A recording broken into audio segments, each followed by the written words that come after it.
what you're looking for. It's me, Realty. It's a style.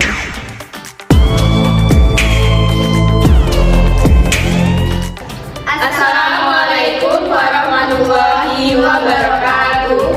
Di sini kami dari kelompok Anggrek akan menjelaskan pengertian mengenai pariwisata syariah yang beranggotakan saya sendiri, Anissa Muawana, NPM 2203010009, dan saya Niatu Aula dengan NPM 2203010043, Dan saya Anggraini Putriwandari dengan NPM 2203011007. Dan saya Raisa Karimah Hasibuan dengan NPM 2203011080. Baik, di sini saya akan menjelaskan mengenai definisi pariwisata halal. Pariwisata halal adalah bentuk pariwisata yang berdasarkan prinsip-prinsip syariah Islam. Ini mencakup berbagai aspek seperti akomodasi, makanan, hiburan, dan aktivitas wisata lainnya yang sesuai dengan nilai-nilai Islam. Tujuannya adalah untuk menyediakan fasilitas dan layanan yang memenuhi kebutuhan wisatawan Muslim, sehingga mereka dapat menjalankan ibadah dan menikmati perjalanan. Selanjutnya ada jenis-jenis pariwisata syariah. Yang pertama ada pariwisata kuliner, yaitu menyediakan makanan dan minuman halal yang sesuai dengan aturan syariat Islam, termasuk restoran dan pasar yang hanya menyajikan makanan halal. Dan yang kedua ada pariwisata alam, yaitu kunjungan ke lokasi-lokasi alam seperti taman nasional dan pantai yang tidak melanggar prinsip syariah dengan aktivitas edukatif. Dan yang ketiga ada pariwisata edukasi, yaitu mengunjungi tempat-tempat yang memberikan kesempatan untuk belajar tentang Islam atau budaya lokal, termasuk pusat kajian Islam.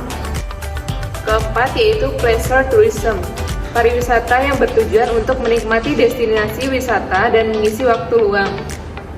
Yang kelima yaitu wisata ziarah, mengunjungi tempat-tempat ibadah atau peninggalan sejarah yang dapat meningkatkan nilai keimanan dan spiritual. Setiap jenis pariwisata ini dirancang untuk memenuhi kebutuhan wisatawan Muslim dengan tetap mematuhi aturan syariah. Selanjutnya saya akan membahas tentang dasar hukum pariwisata. Dasar hukum pariwisata syariah di Indonesia mencakup beberapa peraturan perundang-undangan yang mengatur penyelenggaraan pariwisata sesuai dengan prinsip syariat. Beberapa di antaranya adalah yang pertama Peraturan Pemerintah Pariwisata Republik Indonesia Nomor 1 Tahun 2016, yaitu mengatur tentang penyelenggaraan sertifikasi usaha pariwisata. Dan yang kedua ada Peraturan Menteri Pariwisata dan Ekonomi Kreatif Indonesia Nomor 2 Tahun 2014, yaitu menyediakan pedoman untuk penyelenggaraan usaha hotel syariah. Dan yang terakhir ada Peraturan Gubernur Nusa Tenggara Barat Nomor 51 Tahun 2015, yaitu mengatur tentang wisata halal di daerah tersebut. Kemudian peraturan-peraturan ini bertujuan untuk memastikan bahwa kegiatan pariwisata yang dilakukan sesuai dengan prinsip-prinsip syariah dan memenuhi kebutuhan wisata Muslim. Kemudian, kriteria pariwisata syariah mencakup beberapa aspek penting yang harus dipenuhi untuk memastikan bahwa suatu destinasi atau layanan pariwisata sesuai dengan prinsip-prinsip syariah. Yang pertama yaitu berorientasi pada kemaslahatan umum, yaitu memastikan bahwa kegiatan pariwisata memberikan manfaat bagi masyarakat luas. Yang kedua yaitu menghindari kemusyrikan dan khurafat, yaitu destinasi harus bebas dari praktek yang bertentangan dengan ajaran Islam. Yang ketiga yaitu menjaga amanah, keamanan, dan kenyamanan, yang dimana menyediakan lingkungan yang aman dan nyaman bagi wisatawan. Selanjutnya yaitu menyediakan fasilitas ibadah tentunya, karena memiliki fasilitas ibadah yang layak dan mudah untuk diakses para wisatawan. Selanjutnya yaitu makanan dan minuman yang halal tentunya. Menjamin kehalalan makanan dan minuman yang disajikan dengan sertifikasi yang halal. Menghormati nilai-nilai sosial budaya yang dimana mempertimbangkan dan menghormati kearifan lokal serta nilai-nilai budaya yang ada. Yang selanjutnya yaitu menjaga kelestarian lingkungan. yaitu memastikan bahwa kegiatan pariwisata tidak merusak lingkungan dan menjaga kebersihan.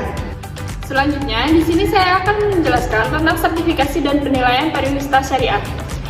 Sertifikasi dan sistem penilaian pariwisata syariah adalah proses yang dirancang untuk memastikan bahwasanya layanan dan fasilitas pariwisata memenuhi standar syariah. Berikut adalah ringkasan mengenai sertifikasi dan sistem penilaian. Yang pertama, ada tujuan sertifikasi, yaitu memberikan jaminan kepada wisatawan muslim bahwasanya akomodasi, restoran, dan layanan pariwisata lainnya sesuai dengan prinsip-prinsip syariah, termasuk kehalalan makanan dan fasilitas ibadah. Yang selanjutnya yaitu proses sertifikasi, meliputi beberapa langkah seperti persiapan dan permohonan sertifikasi, audit kecukupan untuk menilai kesesuaian dan standar, audit tahap kedua, dan review untuk rekomendasi, aspek dan nilai. Sistem penilaian mencakup berbagai elemen seperti kualitas layanan dan fasilitas, kehalalan makanan dan minuman. Kemudian lingkungan yang aman dan nyaman.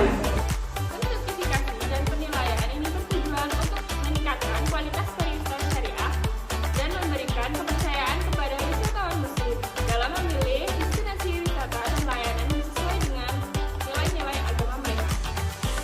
Itulah tadi yang dapat kami sampaikan. Kami akhiri.